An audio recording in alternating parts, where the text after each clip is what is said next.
Good morning and welcome back to Unraveled Game Thoughts. This time I have reviewed the solo variant of Viticulture. Didn't really expect what I got with this one. I've played Viticulture. I love Viticulture. Played it multiplayer multiple times. I might have played the solo like once in the past.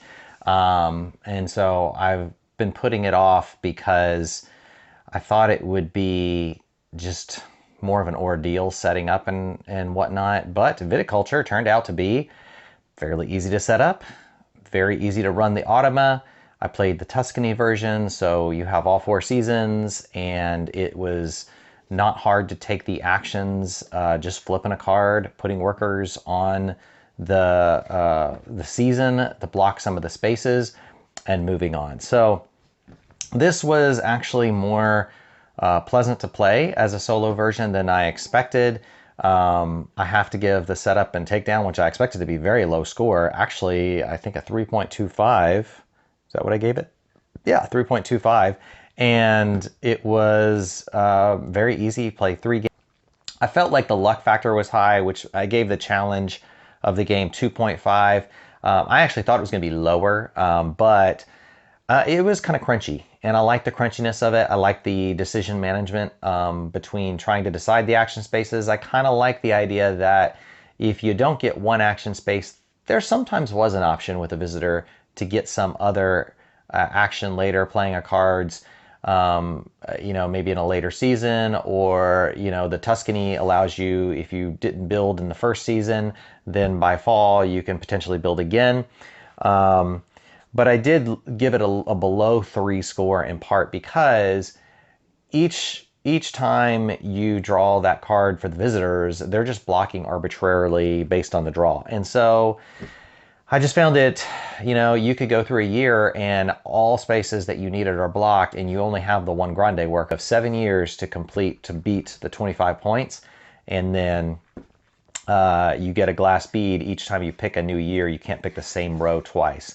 And so if you can save those beads, you can use them, but they allow you to take a bonus on whatever action you're taking, but you have to discard them. So then they're gone. So basically you get 7 bonuses. Well, with the innkeeper, I got an extra bonus every time I used the innkeeper. So the earlier I got her in the game, the more bonuses I got. So that was kind of neat and crunchy to kind of figure that out and try to work out the best way to navigate those bonuses. 2.75 on the experience. This one was a tough score. And the thing was, like the parts, the pieces, the AI, that all runs really well. I don't know. I think I've got upgraded coins for my version of the game. And this looks like the old box, but I've just, over the course of time, bought the various parts and components to get to the Tuscany. So it's the full upgraded Essential and Tuscany version. But what really I felt kind of detracted from the score being a full 3 was that this is just better multiplayer.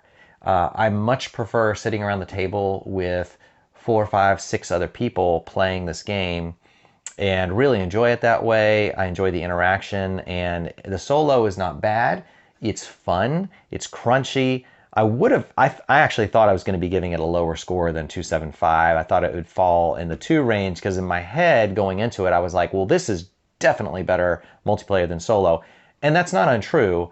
I just didn't think the experience would be quite as fun as I expected as a solo game. So I had to give it a slightly higher bump. It still puts it kind of in the mid-range with these games. It's definitely not the first one I'm pulling off the shelf, but it was pretty enjoyable. But yeah, this Viticulture was a great game. Again, it's not top of my list if you're just looking for solo games, you just don't have a game group to play with.